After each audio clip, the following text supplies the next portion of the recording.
afternoon. I'm Bhavya, and I'm an MSc Economics plus Triple student who has just completed my second year. And I'm standing for the post of Cultural Secretary Girls.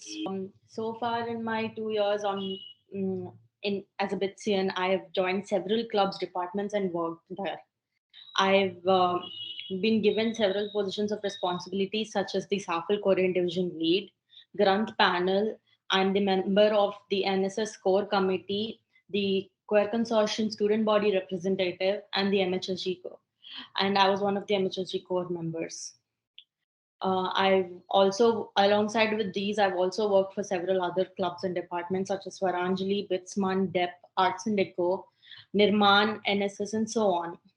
I've also helped in organizing several events such as the Cult Venture of 2021 and 2022, MHSG Game Night, Talk It Out, Music Night, which MHSG conducted in collaboration with Music Club, Around the World in Orbinovo, and the talk and several talks such as the talk with Hoshang Merchant and etc.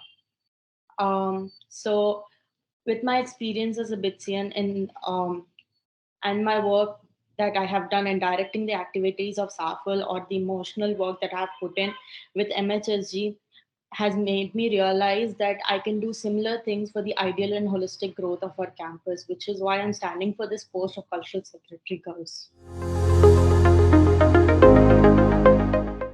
So the first and foremost of the cultural secretary is to take care of the one of our main fest, that is pearls, that is the cultural pearl, that is the cultural fest, alongside organizing nights such as music night, dance night, Sanskriti, Renaissance, and etc. The cultural secretary is also responsible for the cultural senate, which includes several clubs in our um, on our campus. I will be so the cultural secretary will be responsible for the functioning and of 18 clubs on campus, alongside working with regional associations.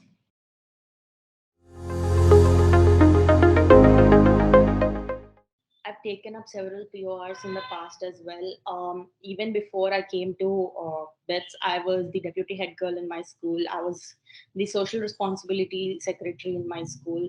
I've always taken up charge and done my best for what I to help people out. And when as far as coming to why you should select me is because I genuinely believe in the causes I stand for, and I will do my best given the opportunity to lead the student body. I just want to be able to be given a chance to listen to your problems and make it heard, which is one of the most important aspects that any leader should have.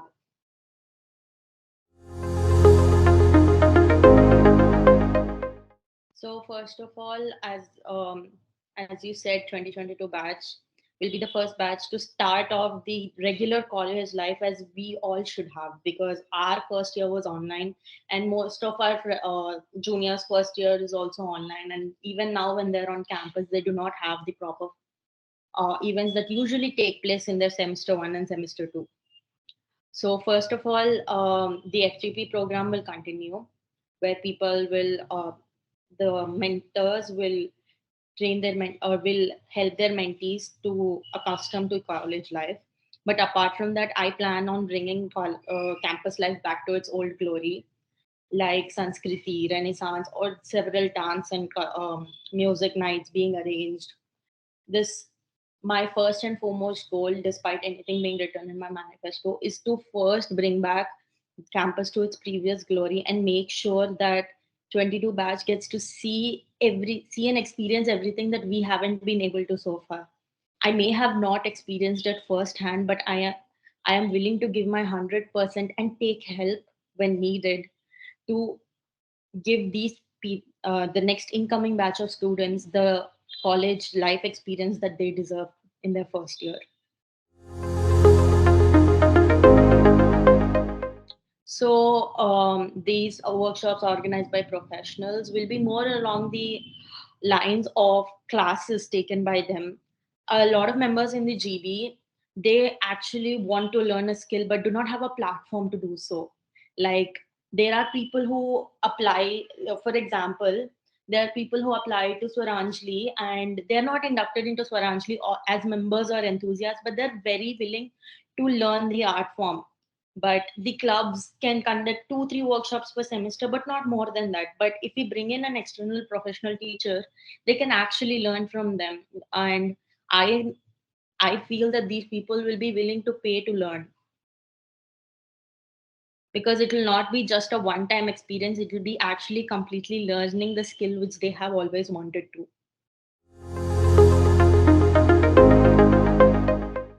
Again, as I mentioned in my point, this is no substitute to getting professional help. We are just there. This proposed cell will only be a proposed team will only be the guiding steps to, like, when you're suppose it's like 12 a.m in the night and you really need to talk to someone and you're having a crisis at that moment. At those times, the empower psychiatrists and psychologists are not always available.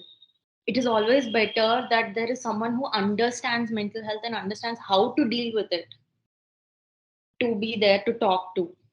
I've personally undergone this training, and they teach you how to take care of these situations first hand basis. And again, by taking care, I do not mean we provide you mental health, we provide you counseling, because that is not what this team is about.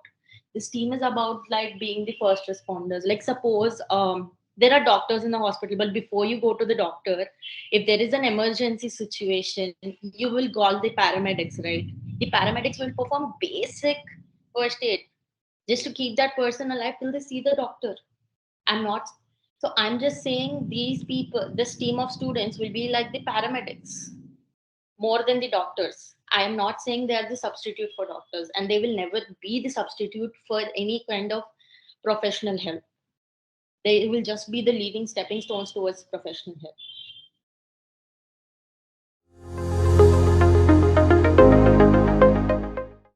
So the human library concept is basically, when you go to a library, you rent out a book and you read its story and you return it back. When you go to a human library, you talk you choose a human to talk to.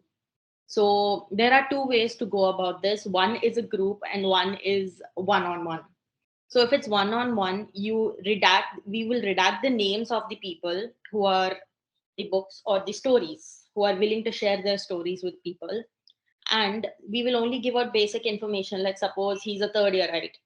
And this and basic information of what the story might be about. Like, suppose, for example, there's a third year right who wants to share stories about his campus life.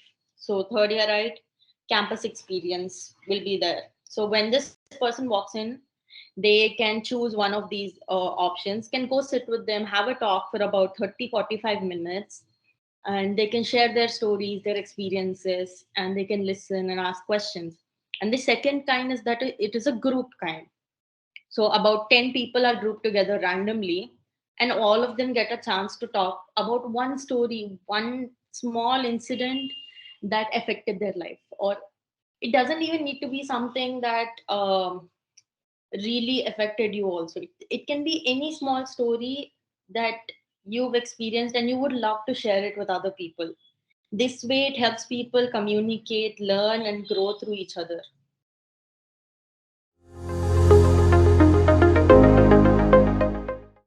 So basically, there is no denying in its existence, first of all. Because I'd be lying if I say that it doesn't exist at all. But again, at the end of the day, I believe that elections should be won because of your credentials or your work you have put in so far or your manifesto, but not based on which region you belong to. Because at the end of the day, we are all Bitsians.